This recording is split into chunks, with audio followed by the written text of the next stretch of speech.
Tina behind my back asked my wife for an embarrassing picture to put on the phone when you answer the phone. And so when I watched the movie, I was like, "Where did you get a picture of me in a Santa hat? That's Like sneaky. what?" I love that.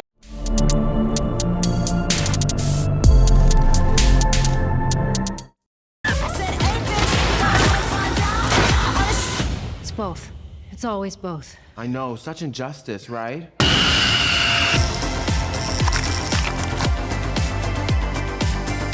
Survive, survive.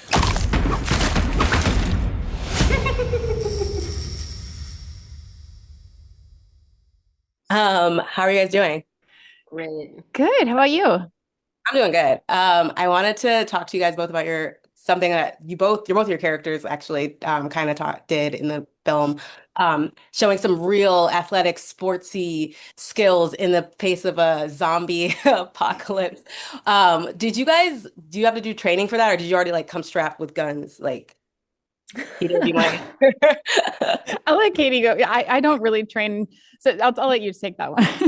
No, I don't know. No, none. I don't think like we had so little time to do anything and such a low budget. But it was there was a running joke that like all the lesbians in the movie were gonna be like they use their random gay athletic skill to like fight zombies. So I think Ricky's was softball, Margaret's was golf, and then they couldn't quite figure out what a crossbow thing was, so they came up with biathlon for me. Mine, Had you all ever I used did it? was watch YouTube videos of softball. That was I did no training. I just looked at you because I only had to do the one hit and a little bit of running. And the running, I actually broke my toe the first night of filming. Oh my And God. so, yeah, you didn't know. Oh my gosh. Yeah. So I was just so exhausted. And I walked into my hotel room and just walked into like, it was like in my hotel. And I was like, oh no. And so if you look, they don't show my feet in the movie, even in my running scenes. So, because I had a big bandage and I was wearing flip flops. And Eve, who played my friend in the movie, had a limp. And so she had to be pretending to limp and I had to be pretending not to. So we shot my like running scenes and stuff as little as possible because I just try to keep my face normal. And I was like in so much pain. I was like, oh my God, oh my God. And I was just pumping my arms fast to look like I was going fast and I was not going fast. Oh, they should have worked that in there somehow. Right? Acting. Yes. So I'm sorry. The crossbow, you didn't have you ever so you've never used a crossbow before in your life? No. No, no, no, no. No. I was like, you wielded it well. Okay. I think that both of your characters, like their love story was so cute and actually the main kind of driver of like a lot of the plot in the story, but we don't actually see them physically for a while together. So like, how do you guys play a couple that is like so passionate about each other, especially about to become new parents in a zombie apocalypse? Like there's so many layers there. I think you Uh, just pretend. Like I uh, had just become a new parent. And so it was easy to relate to those feelings. And I think I don't know, for me, I just would like imagine it. And then when I met Katie, she has such a warm, open, loving presence that I was like, oh, this is easy. yeah, I kind of a similar situation. I think Ricky and I talked about this too. My wife and I are on the IVF journey, so that's just like a situation we're going through. So it's easy to like she's often talking me down from like whatever stress situation I've created for myself. So it is just like pretending that she was on the other line. And then yeah, we met either the last day or like right before the last day, and it was just I like I've known Ricky's work at least for a long time, so it kind of is like one of those weird parasocial things where I'm like I know this person, so it kind of felt that way, and it was so unfortunate. Like that last scene, we literally were fighting light, and that was like it had to be rushed so quickly. But I think we got to say that we were excited to to be together and go off into the sunset. Mm-hmm. So you are a new parent and you're on your IVF journey, which is great. What did you guys think of zombie baby then? Because that's gross and creepy. It was creepy. It was weird. I was like, it was really gross in person.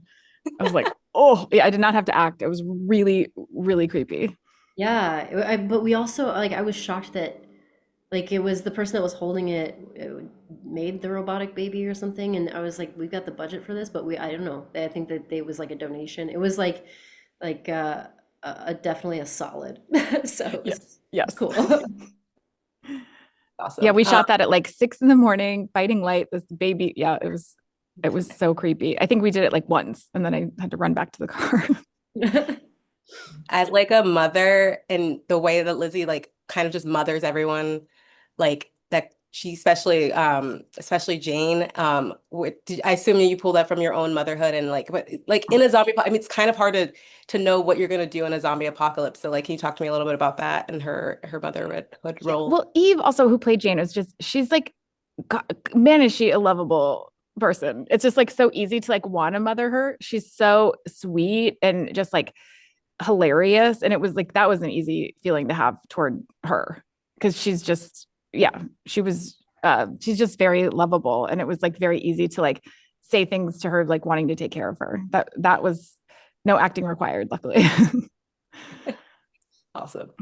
So the last one of the scenes where you like shot the crossbow, hit the zombie with the disco ball, I think that is peak art. Did you what you said you'll never use a crossbow, but like you look so cool using it. So what was your favorite like thing in that moment, that especially that last, the dancing and the finality of Dre just being like, let's just party. What can you talk to me a little bit about that?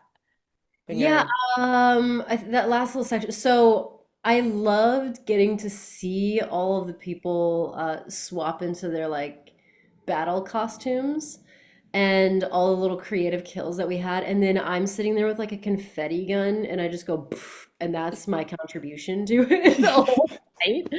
So I was like, oh my God, I was kind of like a little embarrassed actually watching it. But and then it's like it actually does look like I'm being eaten in the end. So I was like, maybe there could have been a angle here where it shows that I was like literally holding everyone off or whatever. But all of that was really fun. The last little line or whatever, I love that you get to just be campy and say something dumb like that and then walk out the door. And I had Jaquel save me. I am the damsel in distress.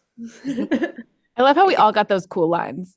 Yeah, Like the yeah, softball, the whatever. We got those like Arnold Schwarzenegger lines, yeah, but like the campy versions. right.